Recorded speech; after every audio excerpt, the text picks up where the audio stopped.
Welcome to the show. Today's topic is the number one mistake fit pros make with their marketing strategy. And Andrew, I'm going to bring you in on this first. Do you want to talk a little bit about how marketing has changed over the years and why email marketing should be your go-to? Certainly. Back in the day, everything was offline, so it was flyers, A-boards, and so on and so forth. But obviously now that we're in the digital realm and we have a mixture of each, the overarching number one marketing strategy that we believe in is building your email list, because ultimately, if you grow that list of hungry, interested prospects and engaged clients, then that's an asset to your business, and it becomes your number one source of not only traffic but equally sales, as you are able to enhance that relationship that you have with those people on your list. And so, as I say, it's that number one piece that we should be focusing on. James, do you think email marketing is sort of underappreciated and underestimated by fit pros? Absolutely, they don't do it at all. They just don't do it at all. The number of websites I've analysed and looked through recently, people asking us to audit their websites, is they're not trying to collect email addresses, they're not trying to look after them, they're not trying to give anything away for free. They try and do something that's quite generic, but there's no follow-up sequence. So everyone's pushing towards social media as being their number one marketing strategy. That's great, but you got to think of this omni-channel approach of looking at multiple ways of doing it. So yes, do the social media, but you're driving them to capture an email address to build this relationship, because it's like dating. Like it's the idea of capturing somebody's number on a night out. So you go to a bar, you meet a girl or a guy, whatever it is, and the next date two is you need to get their number off them, right? Email address is just like that. You need to capture their email to schedule a second date and build this relationship further. And no one is doing that in the world of fitness professionals. It's a lot of like me on social media and posting. The one thing I'm seeing all the time is all these how-to technique videos. We don't need to see any more videos for how to do a deadlift or what they're doing. Like, give us something robust to go back to your website to learn more about and start this relationship. Give us something of value. And emails are the number one way to build a relationship with somebody over time, but also more importantly to convert them from an unknown to a loyal customer and client long term, because most transactions happen over. It's the number one way of converting sales in the world, and it's why every big brand is doing it, and it's why FitPro should figure out a way to drive people to building up an email list with them as opposed to just social media followers, because social media followers mean nothing, right? I know so many trainers who have 100,000 followers who are broke, literally broke. So they're focusing on the wrong metrics. They're focusing on creating users and followers on social media as opposed to getting engaged leads and customers to build a proper relationship with them offline. Yeah, I think this is what we're discovering working with a lot of our clients now, is that they don't, or they haven't built their email list. They don't have an email list, and it's absolutely vital, isn't it? Yep, exactly. And this podcast stemmed away from Mike Hickman. So shout out to Mike Hickman here now. I'm building his website for him. I'm so calling him out. He's a Welshman. He's allowed to be.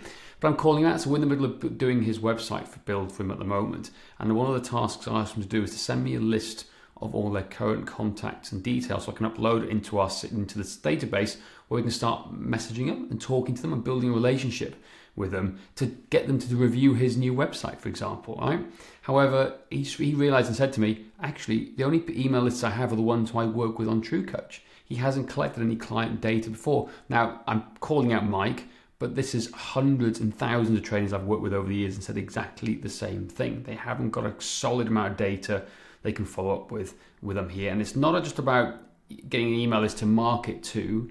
It's about this idea of the customer lifecycle journey, where it's all about re-engagement to keep them active and interested in what you're doing. This is why we send blogs and we do podcasts, not just for the business fit pros out there, but also for our clients too, so they can listen to us and be engaged with us all the way. And the best way to do that is to send them an email saying, hey, guess what? We just released a podcast today.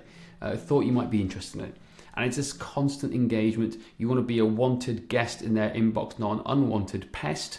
That's the really key phrase we're trying to distinguish here now. So there's tips and techniques you've got to do to nurture your email list. However, your marketing strategies, whether it's social media or website or SEO or naturally finding you, should be to get hold of their contact details to continue this relationship and nurture this relationship long term. Yeah, Andrew, I think some of the comments we've had recently is that PTs worry that maybe it's a bit seedy, a bit spammy if they're doing that. They do, and I think that's the reason why many PTs don't put the effort into firstly building that email list, but then nurturing it through good quality content.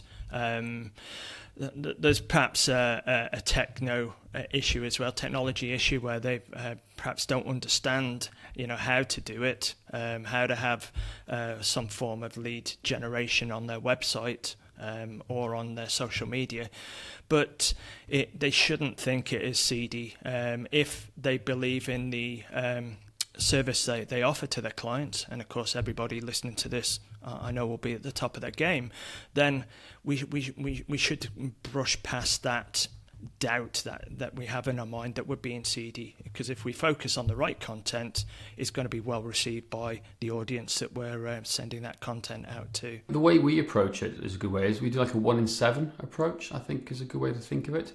So for every 7 quality content emails we do, we may send an 8th one, which on the 8th time, we may send a sales one if they're not already a paying client or customer with us. Because we want to convert them from a 2nd, 3rd, 4th date into not marriage, but you know what I mean? It's in the same analogy we're talking in dating. But we want to convert the email subscribers into paying customers as soon as possible, even if it's just £1 or $1. Right, it changes the relationship and dynamic you have with them. So we want to create valuable content to stay this welcome guest in their inbox. So for example, an email's gone out today sharing our latest blog post. Hey, hope you have a great weekend. Something for you to listen to when you get a chance. Here's our great interview with Mike Boyle. That's it. Have a great weekend. It's not salesy. It's content we've put together for them to absorb and consume and to improve hopefully their training, their coaching, their whatever it is in terms of fitness they want to do. Right? It's free content.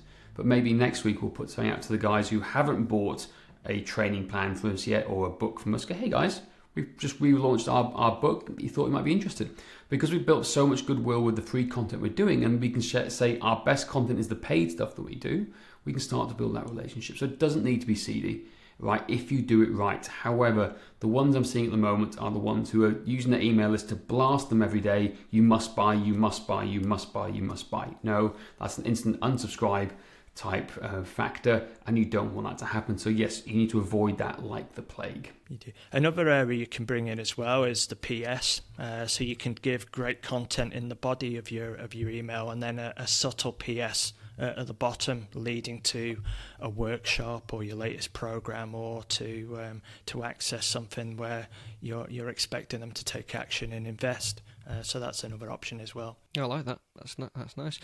What are some quick steps, strategies people can use? There's multiple options here to look at things and how you're doing it. We're a big fan of setting it up, systems to do it. So for example, we use multiple different factors. For those who are trainers and coaches with us, when we build on their website, we set this whole system up for them automatically. However, if you want to do it yourselves, there are tools such as ClickFunnels.